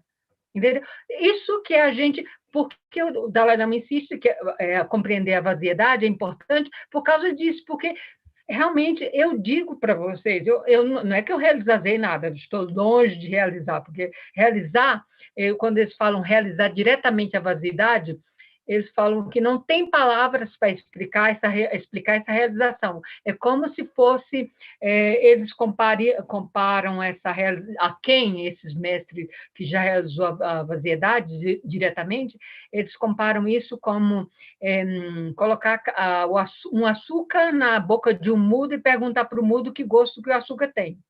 Então, o mudo não tem palavras para explicar o gosto do açúcar. Então, eles comparam essa realização da vaziedade diretamente, quando a pessoa realiza, por isso que a sabedoria, eu traduzo sabedoria transcendente, a sabedoria que transcende a ordinariedade. Entendeu? Obrigada. Ficou claro? Não é que claro, sim, mas assim, a gente começa a pensar. Coloca uma pecinha hoje, uma pecinha amanhã, depois a gente entende. Grata. Tá? Valentino, tem mais alguma pergunta aí? Obrigado, Bia. Não tem. A gente está, na verdade, agora 11h30, a gente tem até o meio-dia, e eu acho que a Bia ainda tem algumas coisas para compartilhar com a gente. Então, talvez a gente possa prosseguir, né, Bia? E qualquer coisa a gente tira dúvidas amanhã, né? Na sessão de amanhã. Pode fazer perguntas, vocês podem preparar as perguntas também, né? Então, os dois... aí vem as duas outras palavras que eu uso. Por que eu uso e como uso e por que como... Ok, nós falamos da vaziedade como um todo, tá? Aí tem outras duas terminologias que... Desculpe um pouquinho.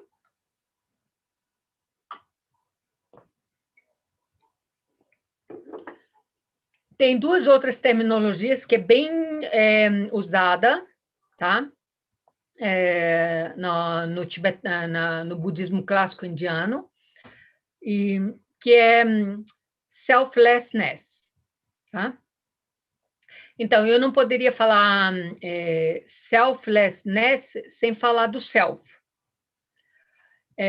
O self, como traduz em português, que eu não sou de acordo, traduz eu. Mas para vocês que falam inglês, a gente não fala self-going, self-eating, né? A gente fala ou não? Fala, Valentino. Então, nós não falamos, né?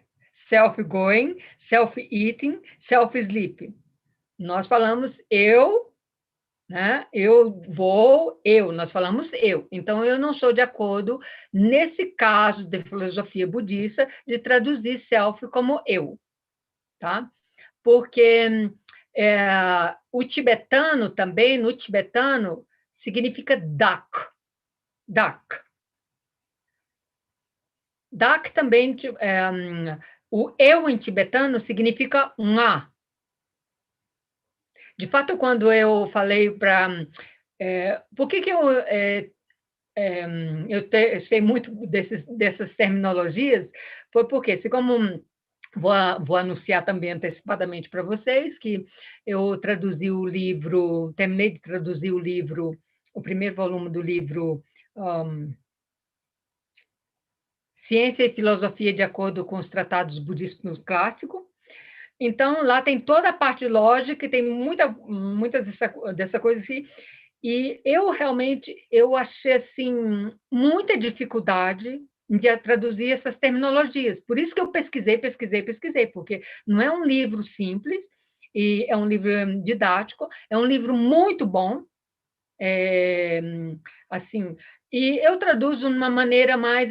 Eu aprendi muito com os tradutores assim, de tibetano, do Dalai Lama, que foi o diretor da Library, o outro é o atual... o Tenzin Pak, que é o atual diretor, porque ele falou assim, você tem que... com o do Thubten Jinpa também, algumas coisas assim. A gente tem que traduzir, aí é traduzir os textos sem interferir no significado, mas, ao mesmo tempo, em uma maneira que a pessoa possa entender, que não seja nem literal e nem interpretativo, e nem deturpe, não, distorça o significado daquilo que quer dizer. E nisso eu sou muito rígida nessa coisa quando se trata de tradução. Interpretação é impossível. Por quê? Principalmente dessa filosofia que praticamente, vamos dizer, a filosofia budista, principalmente desse termo clássico, no Brasil é uma coisa bastante nova, não tem esse estudo clássico, porque se tivesse, eu não tinha penado tanto para encontrar os termos, né? Então, quando eu falei com vários tradutores, falei com a menina com a tradutora inglesa, que ela traduz está traduzindo o 2º e o 4º volume do tibetano para o inglês, sobre me ajudar a encontrar as terminologias mais cercanas para o português. O self, por exemplo, o dak, é isso que eu expliquei. Ela falou assim, Bia, você não pode traduzir como eu, porque no tibetano é nga. Então, nga não é dak. Dak, assim como self, é porque eu tenho muita essa coisa de estudar através estudar a etimologia das palavras. O dak, por exemplo, o self, é quase uma coisa de propriedade.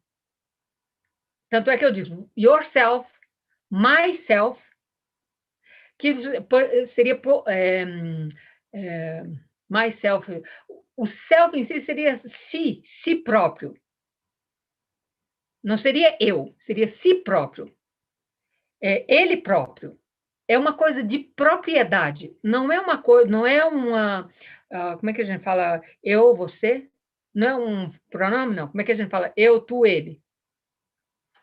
Não é um pronome de primeira pessoa. Não é um pronome. É uma coisa de possuir. Então, a mesma função é o dak em tibetano.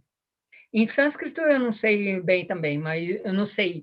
Tem a palavra, mas eu não vou explicar em sânscrito, porque eu nunca estudei. Eu estudei algumas palavras básicas que já é o bastante para mim. Se tivesse tempo, eu estudaria o sânscrito, mas na minha idade eu não tenho mais tempo. Então, dak tem a mesma, essa si próprio, ser, natureza, identidade, entidade, mas é mais como algo inerente, intrínseco. Tanto é que eu falo assim, o poderoso, eu falo dakpo, aquele que pode, aquele que tem condições, aquele que domina, aquilo que domina, nesse caso. Então, a definição, aí vem essa definição de Alex Berzin, com relação aos 5 fatores agregados do indivíduo. Aí eu coloquei lá no fim, eu coloquei o que são os 5 agregados, porque os 5 agregados não são os 5 órgãos dos sentidos que muitas vezes as pessoas confundem. Então, com relação aos 5 fatores agregados do indivíduo, refere-se a algo estático, uma mônada sem parte. Uma mônada significa um pedaço, uma coisa, um pedaço sem partes. Que seja separável do corpo e da mente, que é autossuficiente e conhecível, que existe independente desse indivíduo, dessa pessoa. Uma tal entidade intrínseca não existe. Tal tipo de entidade intrínseca não existe. Repeti aí. 2. Depois eu vou explicar por que eu escolhi entidade e não nenhuma dessas outras traduções aí. Porque a gente fala também dos fenômenos. Os fenômenos seria, eu sou um fenômeno, mas nessa categoria aí, eu falo os fenômenos tangíveis, como mesa, como espaço, tem várias categorias de fenômenos, que, entre outros, eu queria, depois que eu explicar aí, eu vou explicar o que é fenômeno. No que diz respeito a todos os fenômenos validamente conhecíveis conhecíveis pela mente cognitiva. Refere-se a algo independente, imbuído no próprio fenômeno que estabeleça a sua existência, uma coisa que é impossível. Então, é algo intrínseco, que faz com que autossurja, auto-manifeste, tá? O DAC em si, tá? Fenômenos em tibetano significa cho, dharma. Dharma, em sânscrito em si, tem mais ou menos umas 15 variáveis significando o significado de dharma. Significa ações, você pode chamar, significa ações, significa fatores, significa coisas, pode significar, além de significar dharma. Segundo o Thubten Jinpa, ele faz uma diferenciação, escrito igual, dharma, mas relacionado aos ensinamentos de Buda, ele escreve dharma com letra maiúscula. Ele falou, inclusive está no glossário desse livro que eu traduzi. É uma diferenciação que ele fala. Dharma, referendo aos ensinamentos de Buda, é escrito com letra maiúscula. E Dharma, relacionado a fenômenos, é escrito com letra minúscula. Ele faz essa distinção, Thubten Jinpa. Tá? Aí vem lá. Ausência de entidade intrínseca. Por que eu escolhi entidade e não... Entidade é uma das traduções do self. Então, self, que seria dak, ok? Si próprio, ser, natureza, identidade, entidade. Essas são as traduções que tem para self. Mas self, no ausência de entidade intrínseca, seria selfless em inglês ou selflessness. Como nós já dissemos, self não pode ser eu, tá? Então, eu tinha conversado com essa tradutora de Dechen, o nome dela, que traduziu o segundo e o quarto volume dessa série do tibetano em português. Ela falou assim, eu poderia ter colocado identidade, ausência de identidade intrínseca. Mas eu pensei, se como identidade para nós, em língua latina, identidade já é mais relacionada à pessoa. Então, se eu falasse ausência de identidade da mesa, a pessoa poderia ficar um pouco... o que é isso? O que significa? Poderia também ter usado natureza. Ausência de natureza intrínseca, que caberia bem, seja para natureza intrínseca da pessoa e natureza intrínseca dos fenômenos. Mas ela falou assim, se você usar natureza, ausência de natureza, quando as pessoas forem estudar outras escolas filosóficas, tipo somente, que é Madhyamika, não, Chittamatra, ou Yogacara, ou proponentes do Sutra, que é o Svatantra, elas vão ficar em dúvida, porque lá eles usam selflessness relacionado à pessoa e natureless relacionado a fenômenos. Então, a ausência de natureza ou ausência de identidade, eles usam relacionado a fenômenos. Ausência de Entidade intrínseca seria relacionada à pessoa.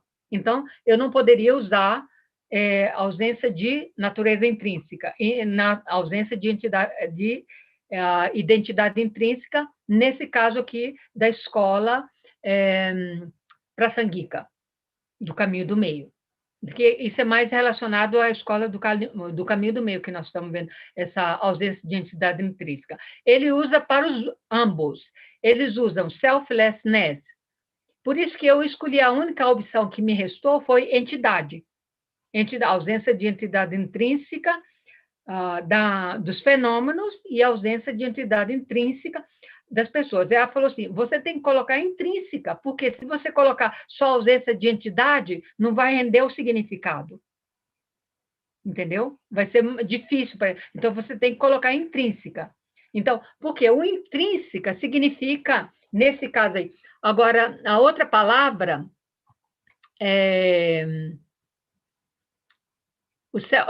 porque no tibetano é o dak, como eu falei, né?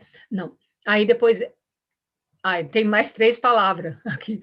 Aí, então, ausência de entidade intrínseca. Ficou selflessness.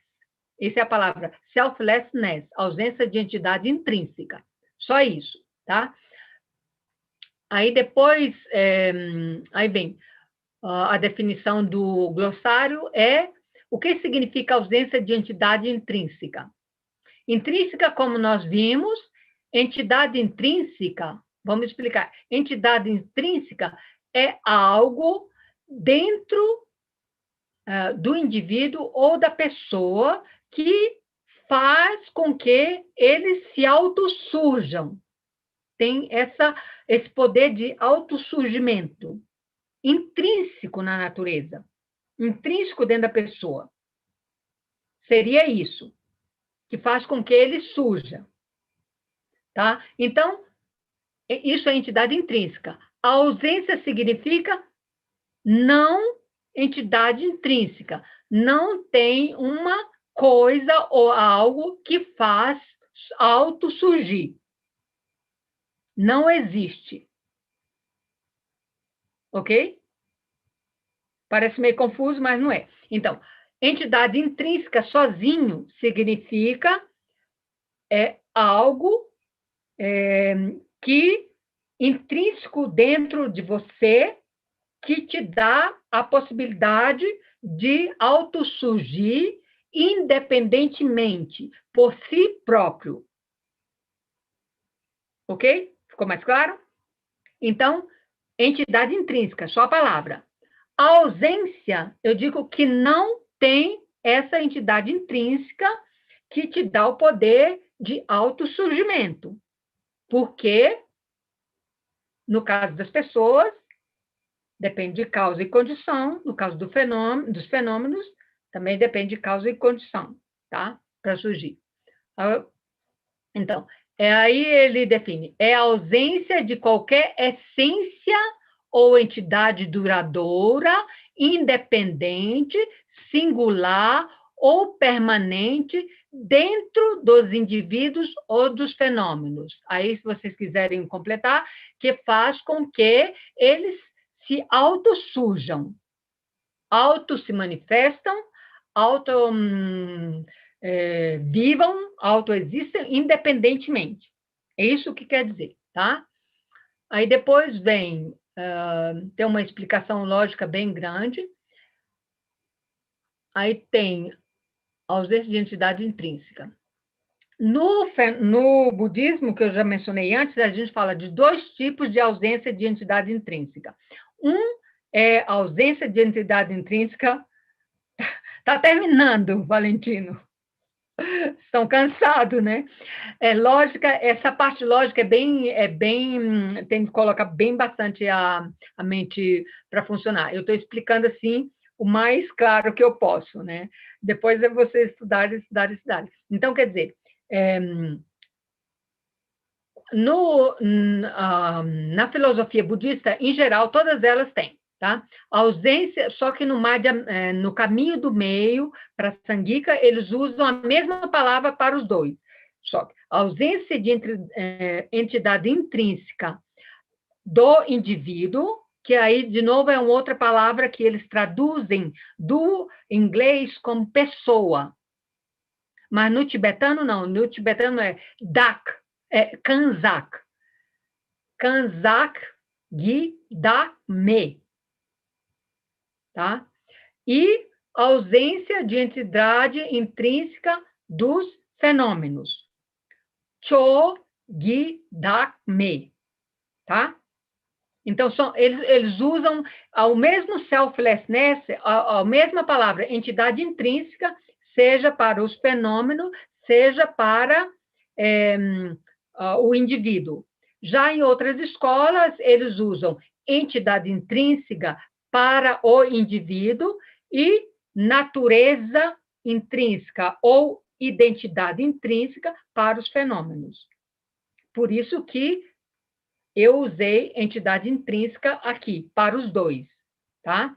Que a gente está falando de prasangika, caminho do meio consequencialista, ou prasangika, tá?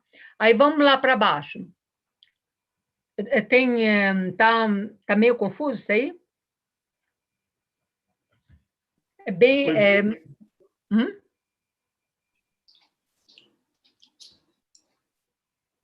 Tá? Vou seguir na...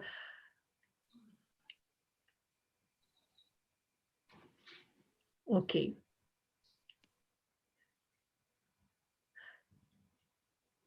Ok.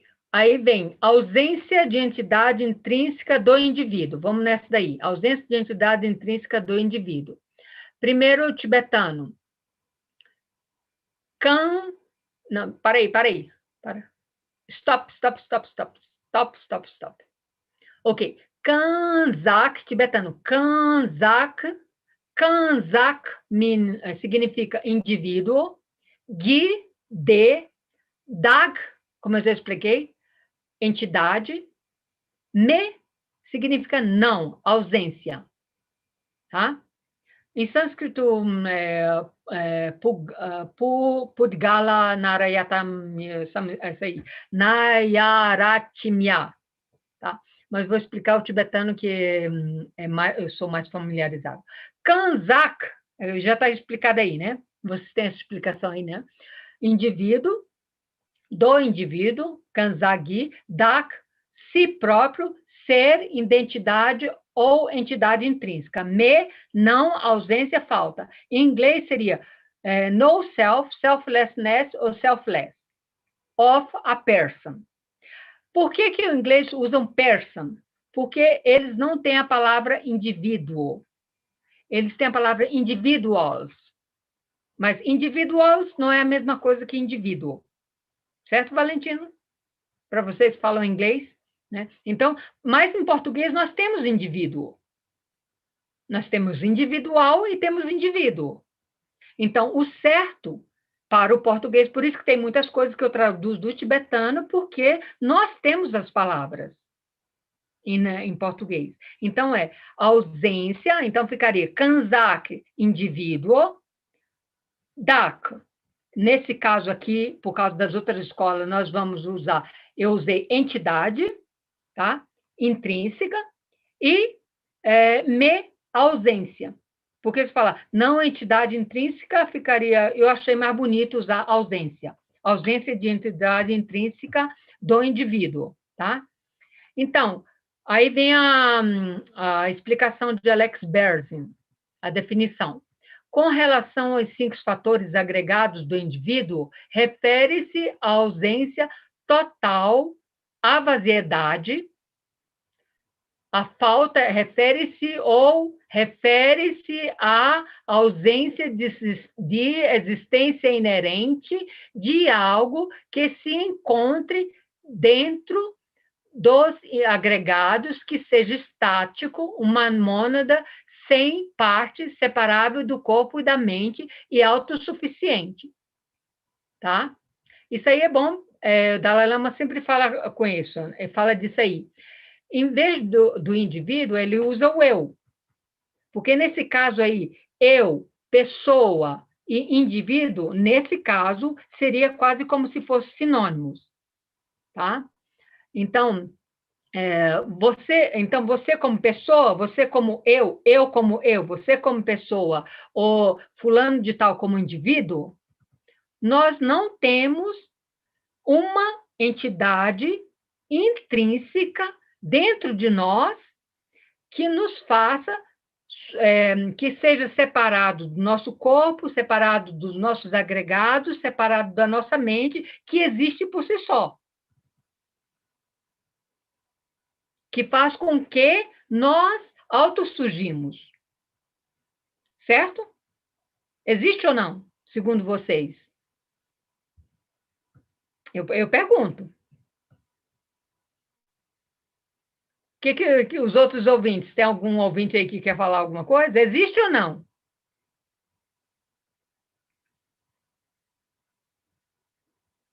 Não? Nenhuma pergunta? Elis, acho que não. Não existe, porque se imagina se existisse algo que fosse estático dentro de nós, que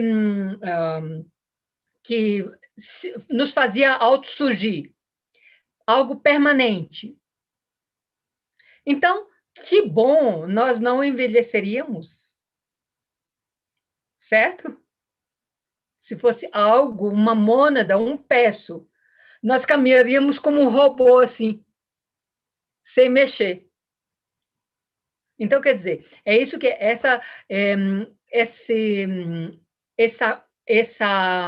esse algo, essa entidade, não existe. Então, por isso fala ausência de entidade intrínseca, tá? Porque intrínseca é o que reforça a palavra entidade. Entidade é como você pode usar algo, pode usar... Basta que não usa natureza ou identidade, porque para explicar aqui vai bem, mas se você fala de outras escolas, aí fica bem complicado. Então, entidade intrínseca. Então, quando nas traduções eu falar ausência de entidade intrínseca, aí vocês já sabem. É algo dentro de vocês que é autossurgido, que faz com que vocês vivem perenemente, permanentemente, que não envelhece e que não mudam, algo intrínseco dentro de você. Se fosse esse algo intrínseco dentro de nós não adoeceríamos, nós não sofreríamos nem nada. Então, quer dizer, essa é a ausência de entidade intrínseca. Então, como o Dalai Lama diz, e isso é muito bom para vocês meditarem sobre a vaziedade também. A vaziedade dessa entidade intrínseca que nós projetamos sempre nas outras coisas, que fazem com que as outras coisas externamente a nós existissem por ela mesma, elas também tivessem algo intrínseco nelas. Entendeu? Então, é essa ausência de entidade intrínseca. Mas nem por isso eu vou dizer que você não existe. Eu não vou dizer que o Valentim não existe, que o Wander não existe, que a Lisa não existe, quem mais? Que a Ângela não existe, que a Cris não existe, que a Ana não existe, que Gigmê não existe. Eu não vou dizer isso. Vocês existem, nós existimos, convencionalmente. Mas não, a nossa natureza última é vaziedade, vazio de existência inerente. Ok? Então, a próxima para terminar, e assim, aí isso aí é bem escola de dialética também, principalmente nesse último texto que o Dalai Lama ensinou, ele falou muito dessas duas coisas, a ausência de entidade intrínseca dos fenômenos e a ausência de entidade intrínseca do indivíduo. Por quê? Por exemplo, nos fenômenos, vamos pegar uma mesa, tá? Uma mesa, ela não existe a ausência de entidade intrínseca. O que era a mesma entidade intrínseca? Quem quer me responder aí? Eu quero alguma participação, que eu já estou cansada de falar. O que é a entidade intrínseca? Vai lá, pessoal, chamada oral. Ninguém imaginava que isso fosse acontecer. Mas é. Chamada oral, quem é? Se manifestem. A ausência de si mesma, a ausência de si próprio. Eu fiquei pensando, hein, Bia, que quando alguém perguntar assim, quem você pensa que você é? Quem você pensa que eu sou? Você pensa que está falando com quem? Sabe, eu fiquei pensando, caramba, é o vazio. É nada, é ninguém. É o não existir e o não ser. E perde esse glamour e esse sentido. Então, é isso que eu tinha para contribuir. Pois é. Não, a ausência de cidade intrínseca. Não, mas você falou isso, por exemplo, ok, quando alguém fala para você, we don't have time now, ok, Digme disse que a gente não tem mais tempo, tá? Então, vamos ficar aí. Então, já deu quase para entender, né? Então, quando as pessoas xingarem a mãe de vocês, xingarem os seus filhos, xingarem seus namorados, suas namoradas, vocês pensam sempre em ausência de entidade intrínseca. Para que vocês vão brigar? Né? Então, a mesma coisa é os fenômenos, a ausência de entidade intrínseca dos fenômenos. Como quando quebrarem uma coisa de vocês, quando vocês perderem os seus celulares famosos, quando roubarem alguma coisa, você vai, ausência de entidade intrínseca dos fenômenos. Por quê? Porque tudo é impermanente, tudo é interdependente, tudo é vazio de existência inerente, tudo tem a natureza de vaziedade. Tá legal? Valentino, vamos. Espero que contribua, espero que a próxima vez, o próximo ensinamento do Dalai Lama, vocês vão assistir mais com uma mente mais que a gente não valendo. Eu queria muito, então, agradecer a Bia pelos esclarecimentos, né, que foram extremamente preciosos aqui nessa manhã. Nós ainda temos o encontro de amanhã, não é isso, Bia? Temos, que amanhã eu vou falar mais assim, de algumas terminologias, assim, essa coisa que eu falei do Sangha, da ignorância, tem outras palavras que a gente usa também, que eu uso sempre no meu linguajar como tradutor, é mais uma explicação em geral, assim. E se vocês tiverem alguma dúvida e quiserem perguntar, pode fazer pergunta também, né? Que amanhã a gente vai ter mais tempo. Que às vezes um fica com vergonha, mas todas as perguntas são válidas, porque eu, quando eu comecei a estudar o budismo, quando eu cheguei no budismo, eu cheguei de várias tradições que eu tinha estudado, cristianismo, gnóstica, Vedanta. Então, você imagina quando eu cheguei perguntando com aquele monte de pergunta para os mestres, né? Então, uma pergunta ajuda a clarificar as dúvidas de outros. Desculpa, Valentina, pode falar para encerrar, porque o Digme já está falando. Imagina. Então, como a Bia já explicou para a gente, a vergonha, ela também é objeto da vaziedade. Então, não deixem que esta vergonha, que é pura vaziedade, impeça você de construir a sabedoria que você precisa para enxergar as coisas como elas são. Então, amanhã vocês vão ter a oportunidade de fazer mais perguntas. A gente convida todos vocês para voltar. Lembrem-se que esse evento com a Bia é uma construção muito importante para a gente, é um marco para que a gente possa conseguir começar a interagir com os mestres de uma forma mais sistemática, de uma forma mais aprofundada, e que a relação não seja uma relação superficial, de apenas uma vez, mas que a gente possa criar realmente uma relação com esses grandes mestres, para que a gente realmente entenda, né, qual é a essência desse ensinamento. Então, agradecer novamente a Bia, muito obrigado por toda a sua paciência, realmente não é algo ordinário, é extraordinário fazer isso que a Bia está fazendo, né, que é realmente um trabalho, né, muito, muito grande, se debruçar sobre esses temas e depois poder, de alguma forma, compartilhar com as outras pessoas. Então, a gente agradece muito e até já, até loguinho, né, que a gente vai estar junto amanhã. Tá, bom dia para vocês, bom almoço, aqui são 8h34 da noite. Tá? Bom, E a gente se vê amanhã. Eu peço desculpa se alguma coisa assim, porque eu não sou uma pessoa eloquente, então eu peço desculpa se alguma coisa não ficou clara, mas um dia eu vou ser Manjushri. O que importa são os nossos votos, Bia. Se você fez esse voto, tenho certeza que vai ser mesmo. Mas já nos ajudou tremendamente.